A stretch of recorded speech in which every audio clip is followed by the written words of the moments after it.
If you feel that pain, that distension, that bloat every time you eat, it could be some leaky gut. Start with food. Start with food. Or go to your doctor. But your doctor's going to run you through all the tests and then start with food. At some point, you have to change what you're eating because it's food that kind of got you into it. She says it's not the root cause, and I think it is the root cause. Welcome to the Let's Talk Shit podcast. I am your host, Lisa Garrett. I am a wife, mom of 4 boys, 2 German Shepherds, and I'm a gut and psychology practitioner. Look, I know you've done all the things with diet and exercise, and I also know that your health means the world to you. I'm going to show you how your gut health is the game changer to your weight, your confidence, and your stamina. So if you're ready to become the shit in your life, then let's jump in. Hello, everybody, and welcome back to another episode of Let's Talk Shit. I'm on fire today, okay? I'm 4 weeks out from losing my dog, and I have come up for air, and I am just on a flame today about another podcast I listened to from a very well-respected, highly intelligent gastroenterologist and Harvard professor, and I kept waiting and waiting and waiting for her to tell me what to do, and she never frickin' did. Ha! I'm diving into this. I'm going to give you a rebuttal to my thoughts on the Mel Robbins podcast with Dr. Paz Richa. It just came out a couple weeks ago, so you can look at or not. So, welcome back. I just want to show, if you're watching this online, I have my calendar of Leo. I don't know if you guys know this, but I put this picture into this company, and he made their national calendar, and all the proceeds go to help helpless animals. So this is sitting right here. My son took this picture, and it's such a great picture. It just says it all about Leo. Always focused on the tennis ball. Isn't that so cute? So it now sits right here on my desk where I see him every day along with my Make It a Great Day jackassery mug. So, all right, we're going to dive into this. So she gave so many stats about constipation, people who poop their pants, going to the doctor. She had some really awesome nuggets. I'm going to share those with you first. And then I'm going to tell you where I feel like the podcast totally left me hanging. And I love Mel Robbins. I love the guests she has on, but you have to be able to listen to some of these things and fork through it a little bit, because while she's very accurate in saying it, but I don't think she's in the trenches of gut health. She's in the trenches of the scopes and diagnosing all that, of course, but actually giving people actionable steps to take to help with constipation or help with diarrhea. Like, what are the steps? So, first of all, I love that she said, and I had to write some notes down, so if you see me looking off, it's because I had to take 2 pages of notes. I had to listen to this thing 3 times because I kept losing concentration. It did not, and I love gut health, and when I first saw it come up, I'm like, oh, I'm all in. And then I'm like, I kept spacing off. It didn't keep my attention at all. So I had to listen to it 3 times. 3 different times on 1.5 speeds, which you might be listening to my podcast on 1.5 speeds too. That's fine. Here's some stats that she gave. Okay, 70% of your immune system is in your gut. Okay, and your gut starts right here at the top of your esophagus and goes all the way down to your anus. That is the whole gut. Okay, so 70% of that starts there, which means you have to take care of all of that if you want better health. Okay, now remember that stat. 70% of your immune system starts in your gut. One of the things she said about colorectal cancer later on was that you have to know, and I'm paraphrasing, cancer isn't all your fault. And I was like, hold it. 70% of your immune system is in your gut. Okay, that means that's in my body. I'm in control of what I eat. I'm in control of everything that I swallow. I'm in control of everything. But she said that when you have cancer, it's not all your fault. And some of it isn't. I understand that. But when 70% of your immune system is in your gut, in the body that you're living in every day, and you're making these choices to eat this and drink this and live this way and not live this way, what the hell? You can't, I mean, I felt like that was very, kind of out both sides of the mouth. Anyway, 40% of Americans say that their gut disrupts their daily life. I don't know I don't know where she got the study. I can't remember. I guess I thought it was bigger than that. I thought it was more like 70%. Because gut health in my world is the person who maybe doesn't have bloat, but has plantar fasciitis, the person that has migraines, the person who has chronic fatigue, the person who has mast cell activation. And if you have that, you have chronic bloat.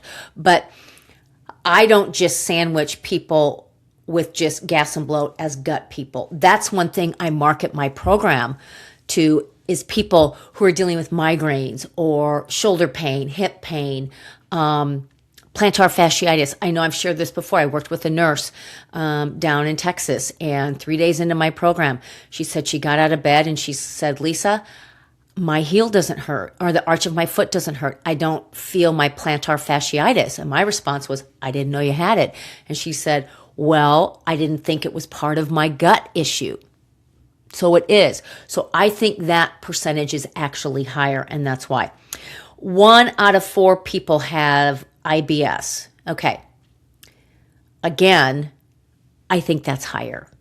I think there is more gas, bloat, diarrhea, constipation, GERD, silent GERD, heartburn, SIBO, what do I say? Candida, all the gut things. I think there's more of that going around. I think more people experience it every day, and it has become such a norm. And nobody likes talking about poop. Nobody likes talking about how gassy they feel, how bloated they feel, how awful they feel, the heartburn, the this, the that. And we have accepted it as our norm. For Pete's sake, Larry the Cable Guy is on a commercial, I think, for like an antacid. That guy has a distended belly. He goes out and he eats all this food, and he's just, kind of this redneck guy. I mean, I kind of like him, honestly.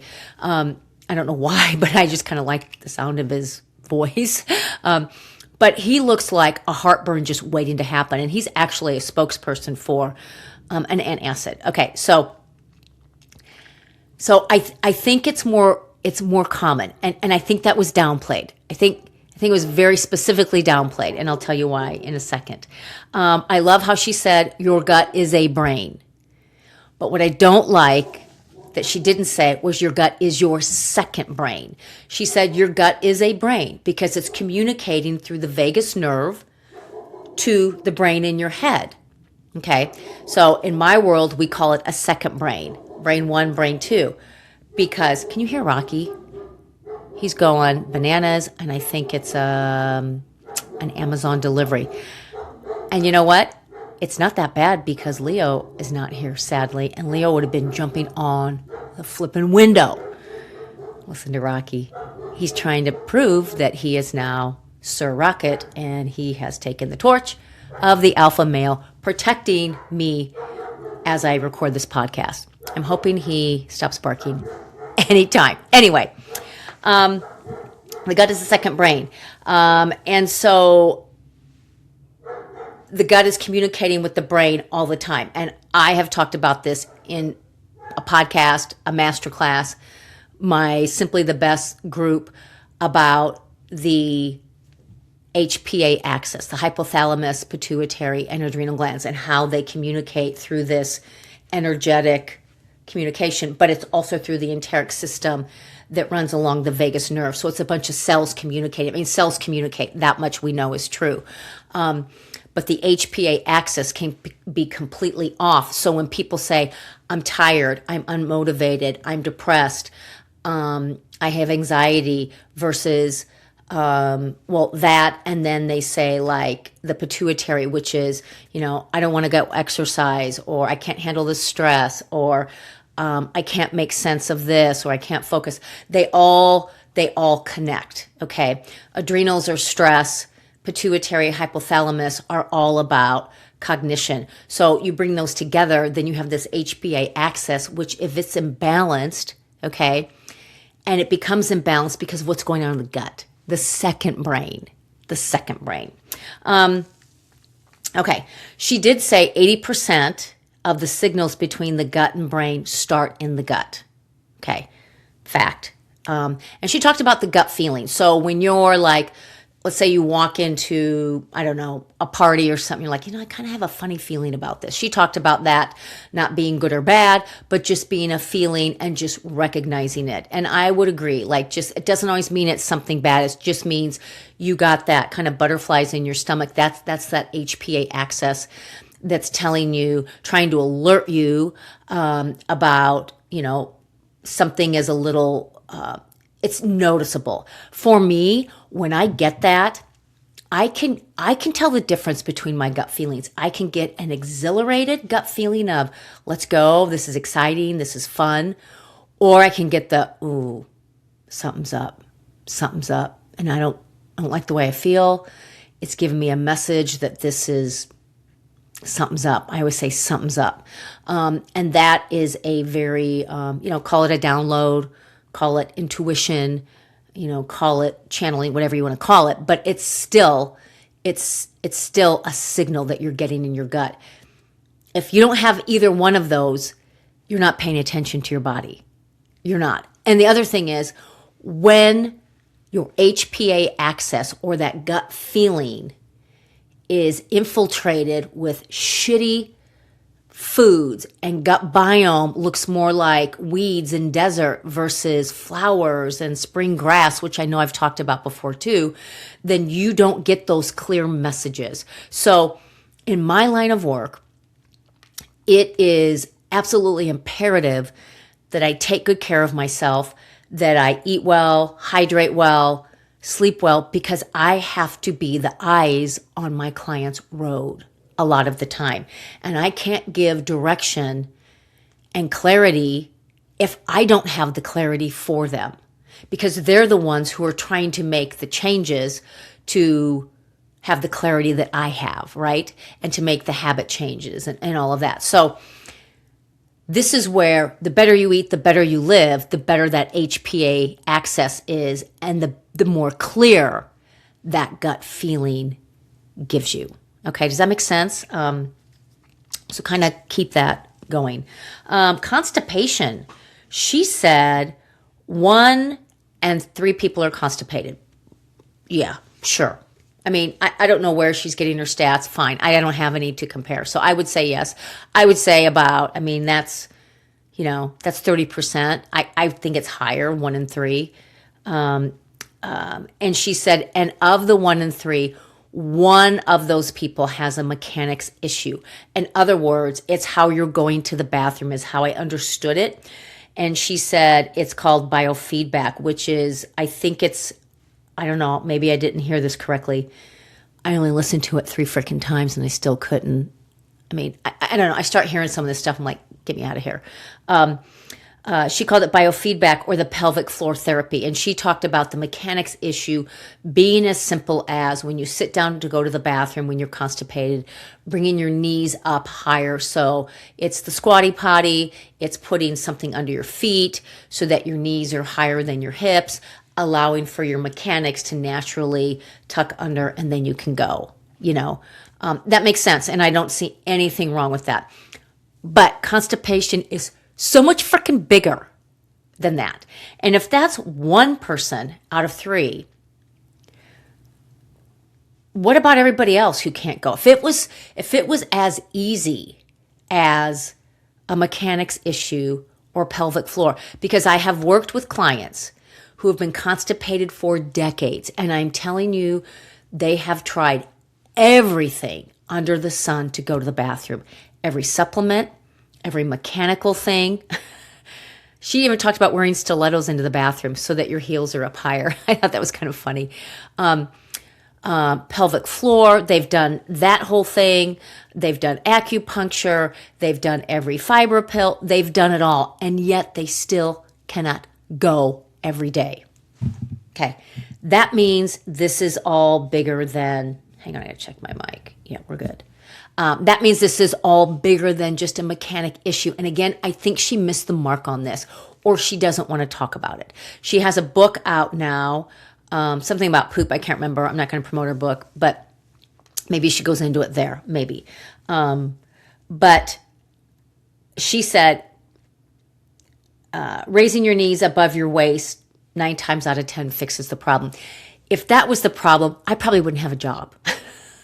I mean, if that was the solution, I probably wouldn't have a job, because I don't think the mechanical issue is as easy as that. I don't think the constipation issue, sorry, let me rephrase that. I don't think the constipation issue just is as easy as a mechanical solution.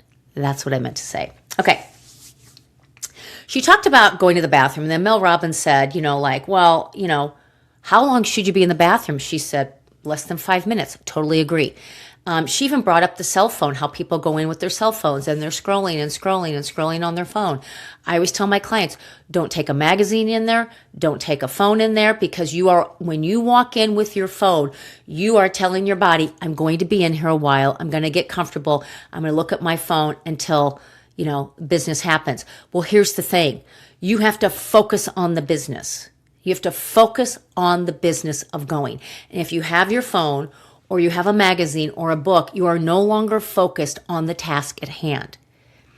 And I like how she said, when you feel the need to go, your body is helping you out. It is saying, I have done the job on the internal side of it.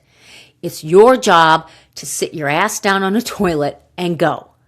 And if you don't do that, what happens as that poop sits in your colon, more water gets pulled out of it. Not to be gross, hope you're not eating lunch or anything while you're listening to this.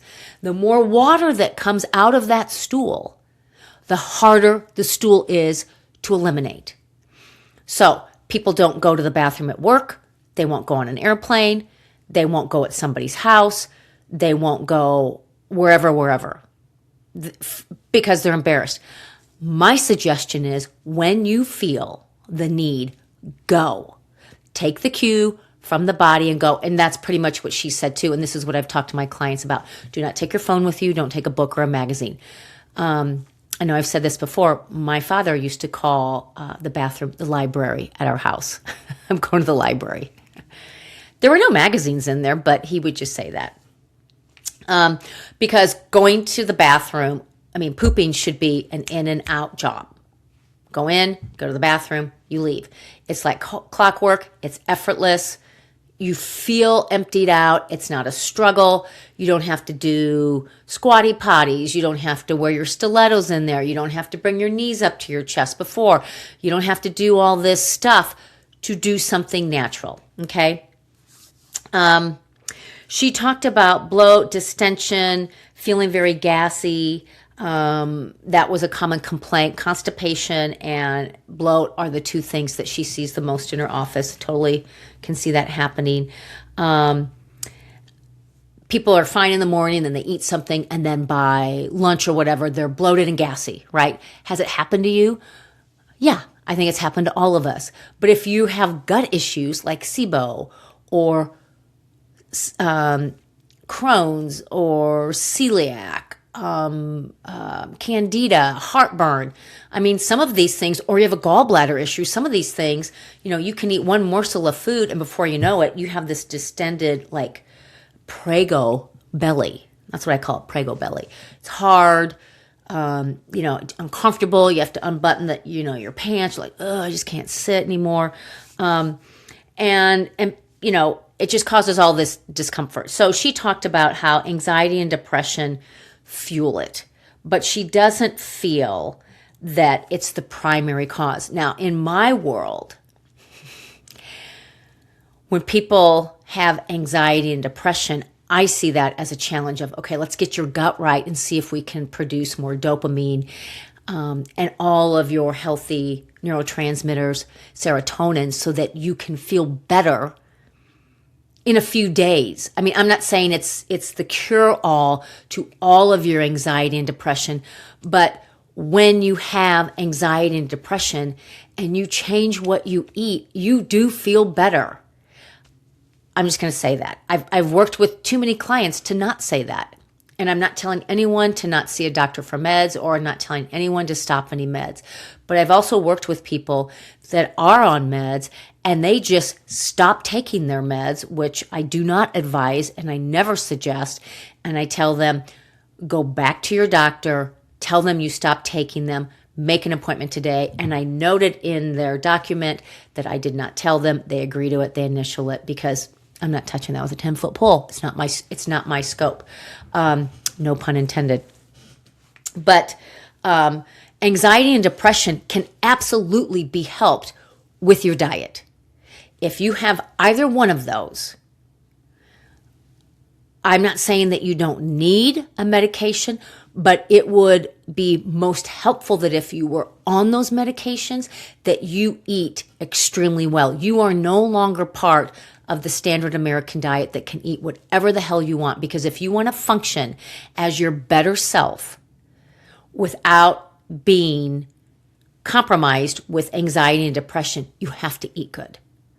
Anybody who has anxiety and depression will tell you, if they've changed their diet at all, what a difference it has made.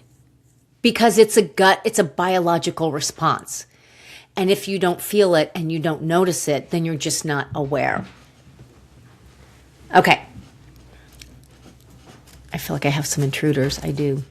All right, let's talk about, she talked about colorectal cancer.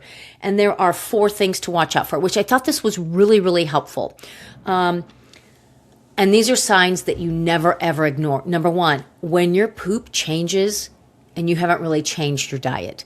So if you go from the, like the snake that's brown, it's all formed, or whatever, to very constipated, and you're like, I don't know what happened, what changed. I mean, I saw this with my dog. He was pooping normally all the time. And then he wasn't. And blood test didn't show it. Ultrasound didn't show it. It showed up on his thyroid as cancer, but not for 6 months later. Weird.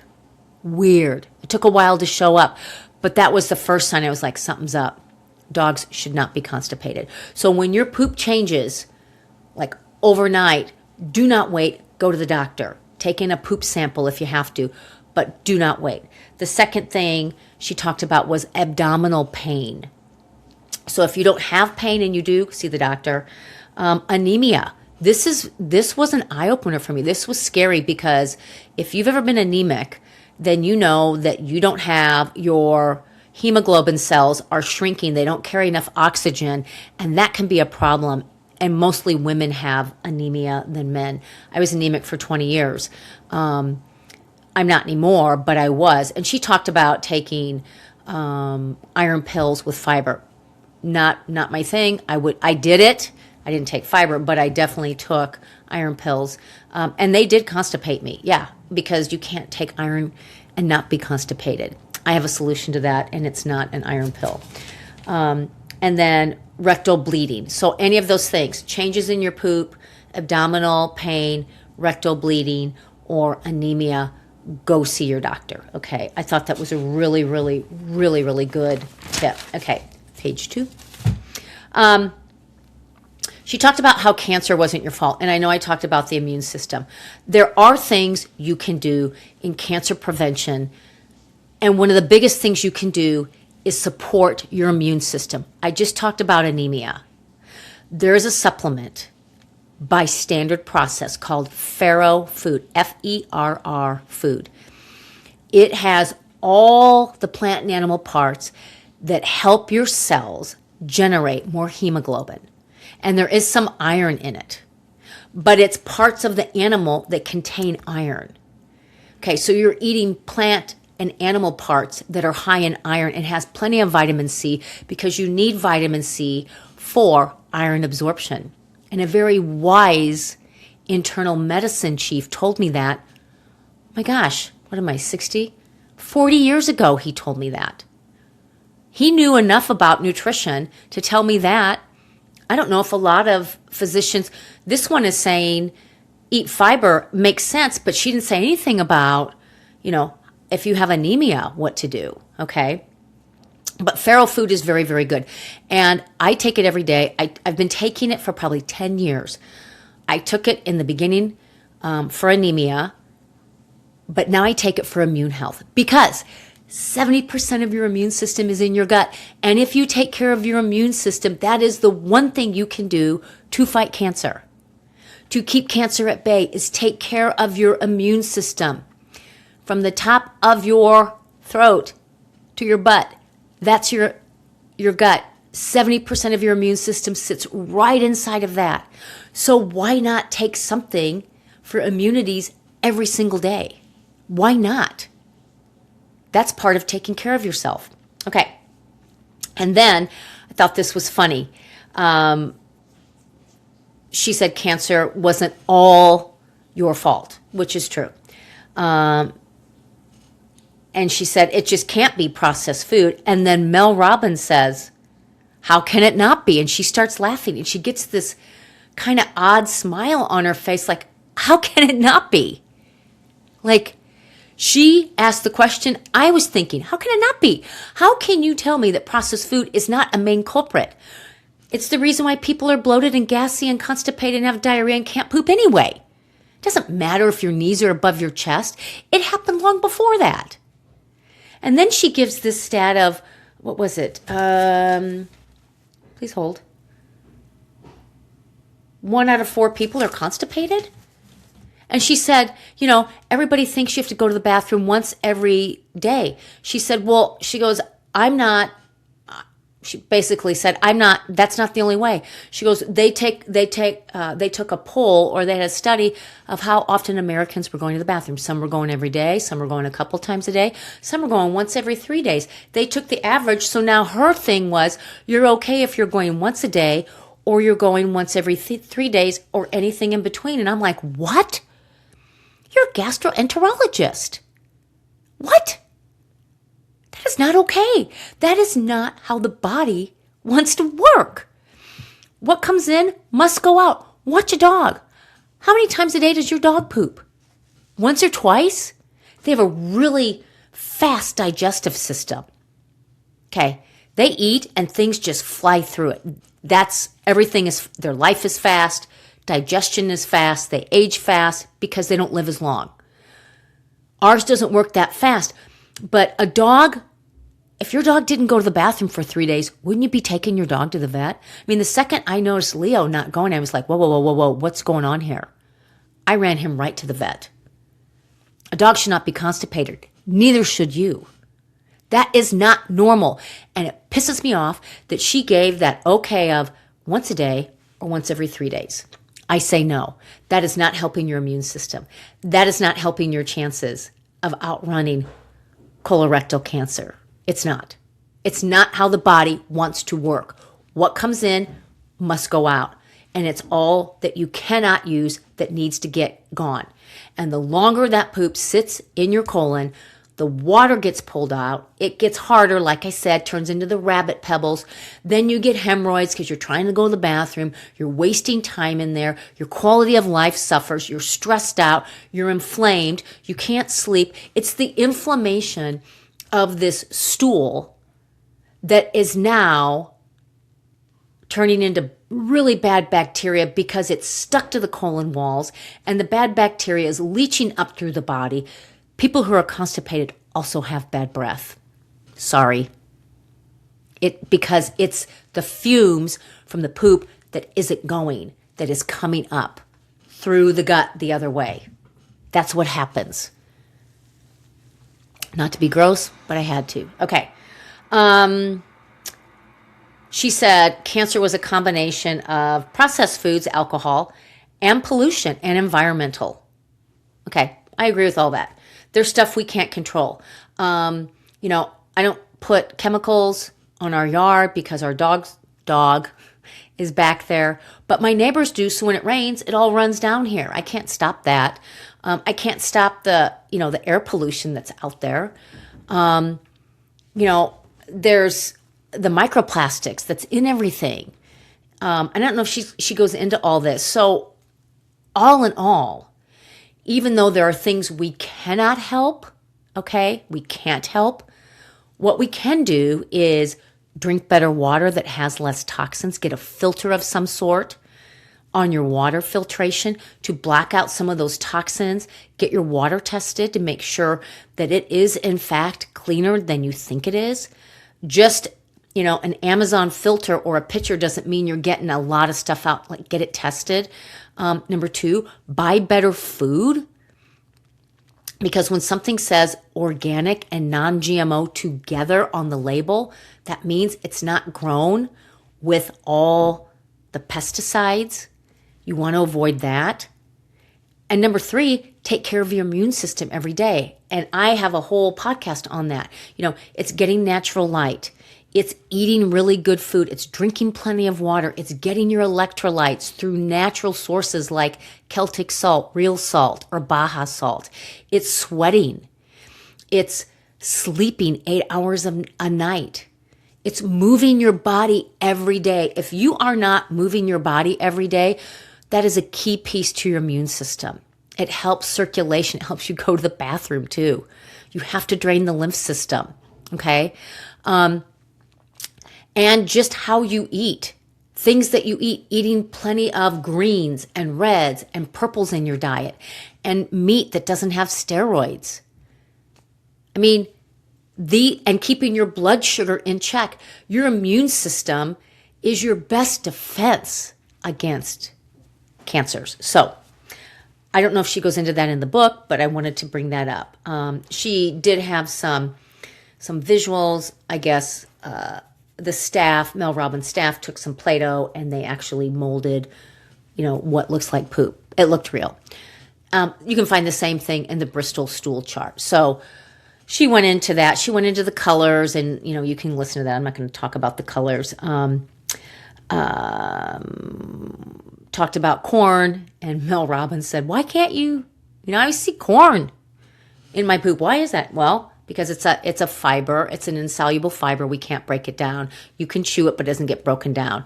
That comes out in your stool. And then the doctor said, well, when I do a colonoscopy, I can pretty much tell people what they ate for, dinner the night before. And she said, and it's normal to find beans. Well, let me tell you about beans. Beans have lectins. The skin on the bean has a lectin. That lectin is there to protect that plant, okay? But that lectin is hell on our gut. Some people don't have the integrity to break down beans. A lot of people with gut issues, so they get bloated and gassy, and they just don't eat beans altogether. If you are high stressed, you're going to have a hard time breaking down the beans in the chili that you made, okay? Or the beans that you get at Chipotle. So if you know that beans will absolutely, give you gas, take a break. Don't eat them. I can always tell I've been talking too long when my throat is dry. I'm going to wrap this up soon. So beans with the lectins. They're a gut disruptor in my world. They're not in my program. I wait a good 12 weeks before people implement beans because they're hard on the gut. Okay, a couple of things. Talked about the iron. She talked about toilet paper. And I thought, are you kidding me? Are you kidding me? You're talking about freaking 1-ply and 2-ply toilet paper. So people are going to go buy Charmin versus Kirkland and think that that's going to help. It's not going to help your hemorrhoid. Whether your hemorrhoids are inside or on the outside of your butt, it's a Band-Aid. It's just more freaking Band-Aids. Buy whatever toilet paper you want. I don't care. Let's talk about why you even have a hemorrhoid. Why do you have a hemorrhoid? Because you're straining to go. Why are you straining to go? Because your gut's a mess. Because you don't have the integrity to break down your food. You're eating a food that is just fucking up your gut. You can't break it down. Or you're drinking water when you chew your food. Don't do that. We have to go back to why are there hemorrhoids in the first place? I kept waiting for her to walk this back. She never gave any food recommendations. Let me take that back. She gave one food recommendation. the whole hour and 30 minutes, whatever it was, more fiber, more fiber. She's not wrong about that. However, in my world, fiber can be really hard on a gut that can't go to the bathroom. And I think the general rule of eat more fiber, people are finding out it doesn't work, because if fiber was the easiest fix in the world, people wouldn't be freaking constipated. She probably wouldn't have a job. You wouldn't have to go get a colonoscopy every 2 years now, every 5 years. Fiber is not the easy fix. It's stress, and it's what's going on in your small intestine, in your gut. How are you breaking down your food? How are you absorbing it? Okay? And then I couldn't believe the 2-ply toilet paper. I thought I was going to fall out of my chair.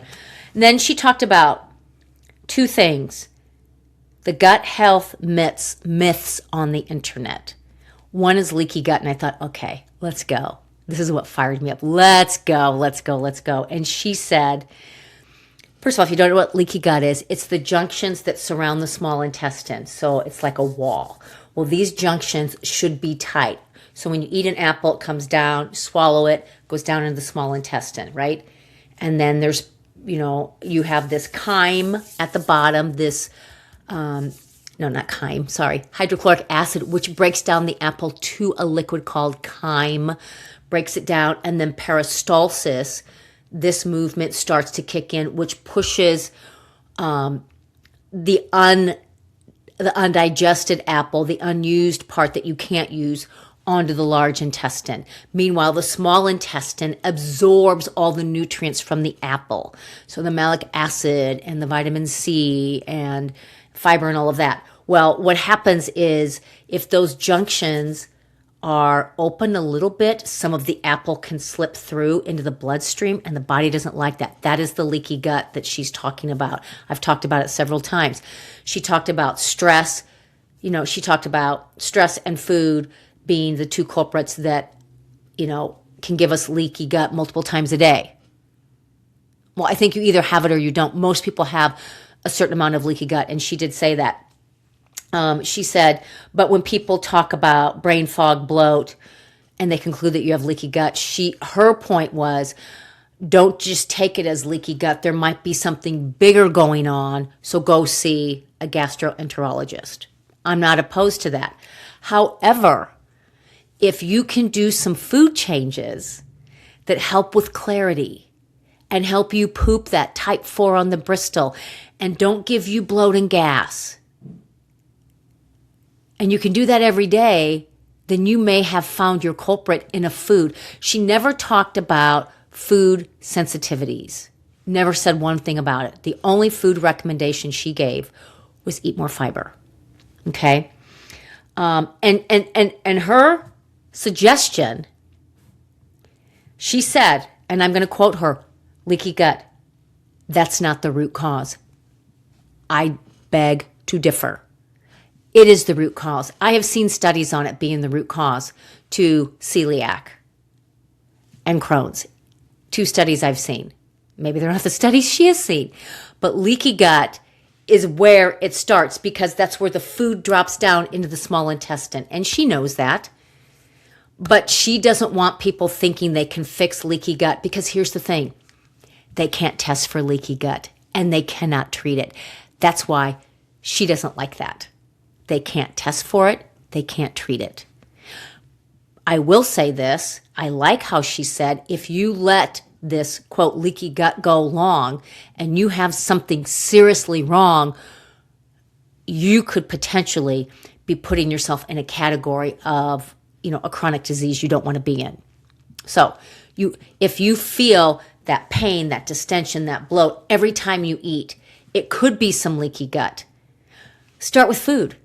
Start with food, or go to your doctor, but your doctor's going to run you through all the tests, and then start with food. At some point, you have to change what you're eating, because it's food that kind of got you into it. She says it's not the root cause, and I think it is the root cause. She said, ask yourself, what about my lifestyle is causing this? What about my lifestyle? Okay, so stress.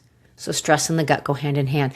I'm telling you what, the leaky gut started as a result of something you're eating first, because it's a physiological breakthrough in tissue. It's a gut that should have tight junctions that no longer does. Why do those junctions, become looser? When peristalsis clicks in. Stress, yes, but also your body cannot break down that food. So yes, you have to talk about stress, and I do that with my clients, but you also have to talk about food. They are parallel priority when it comes to leaky gut.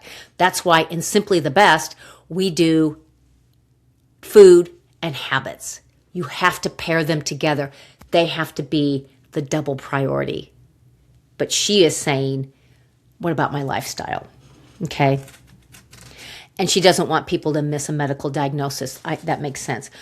Second gut health myth on the internet that she doesn't like is the people that claim probiotics fix everything. Okay. And she said, and as a gastroenterologist, she doesn't recommend it because there's not enough data. You know what? And I immediately thought of going to a medical doctor here, and I had a rash on my leg, and, she said, oh, let's take a look. And she goes, oh, it's probably like some kind of like eczema or something.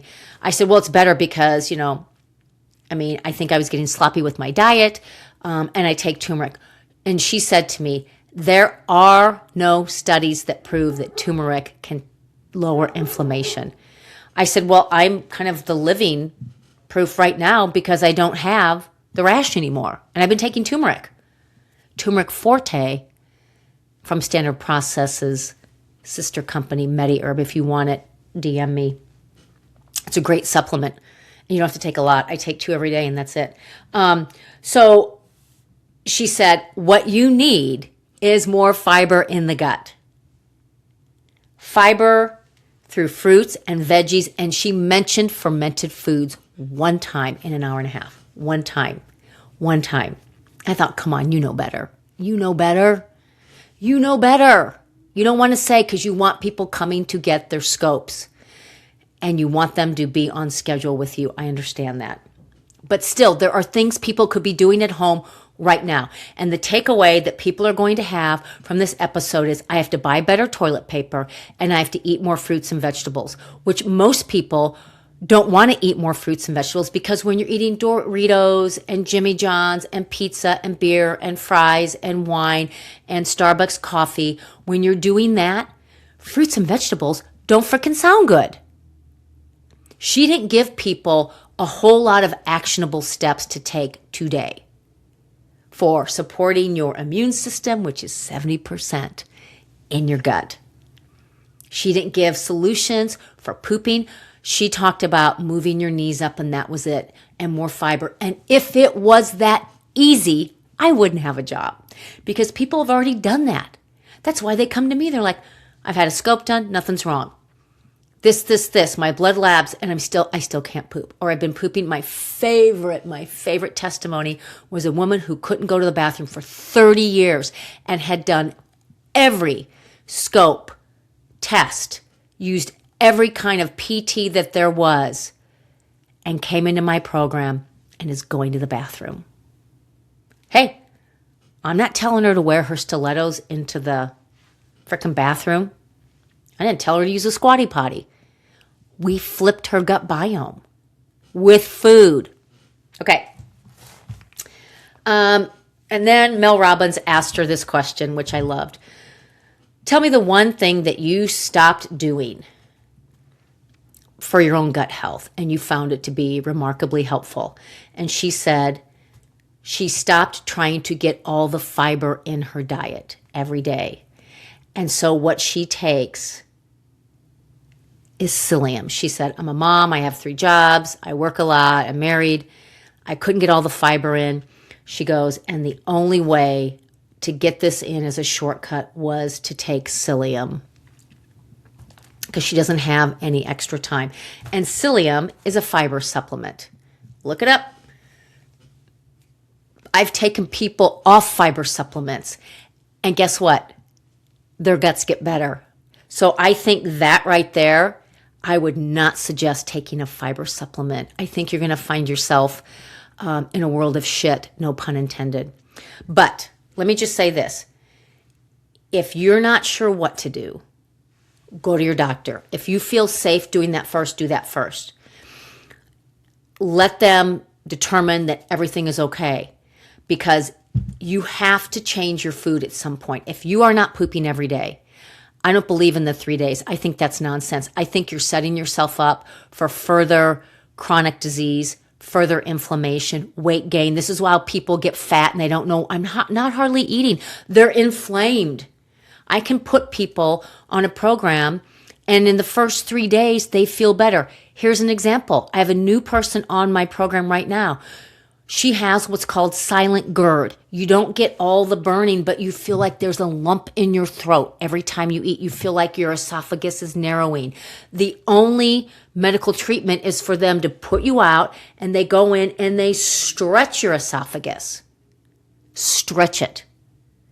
3 days into my program, she said, I have this appointment coming up at the end of April. I don't know if I'm going to keep it. This feels better. And I said to her, if you feel better after 3 days, imagine how you're going to feel on whatever date, end of the month, you have to go see your gastro guy. I said, keep the appointment, go. Let them look at it, let them confirm, and then say, I did this with food. Let them know, because there is a path. There is a path with all of this. So that's my take on the Mel Robbins Gut Health podcast. I'm not going to drop the link for it because I'm not going to promote it. But it's with Dr. Paz-Richa, gastroenterologist and Harvard professor. She's brilliant. She had some good takeaways. And she had some takeaways that I was like, nope. I've not once talked to my people about toilet paper. Come on, folks. Come on. I'm not doing it. And she talked about how you're worthy of a 2-ply toilet paper. Give me a frickin' break. This is bigger than frickin' toilet paper. Come on now. I can't get my head around this mamby-pamby kind of gut health nonsense. I'm sticking with the stuff she doesn't like, which is probiotics and leaky gut, because they can't test for leaky gut and they don't treat it. So they don't want to hear anything about it. That's what that is. So send me a DM, share this with people you know. If anybody sent that podcast to you, because somebody sent it to me, so I'm going to send my podcast to her. Send my podcast off to the people who sent this to you and let them know that there are things you can do right now, and it doesn't involve toilet paper, okay? It's bigger than that.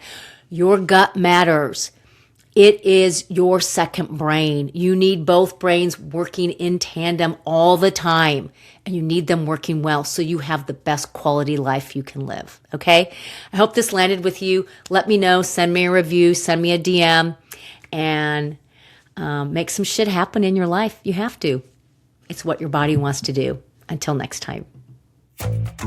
Hey, before you go, would you like to receive my ultimate gut repair guide for free? This guide has everything you need to know about leaky gut, what's causing it, how it's affecting your daily life, a meal plan, and 5 ways you can start healing your gut today. This is the same framework that my VIP clients use when they start healing their gut. It's amazing.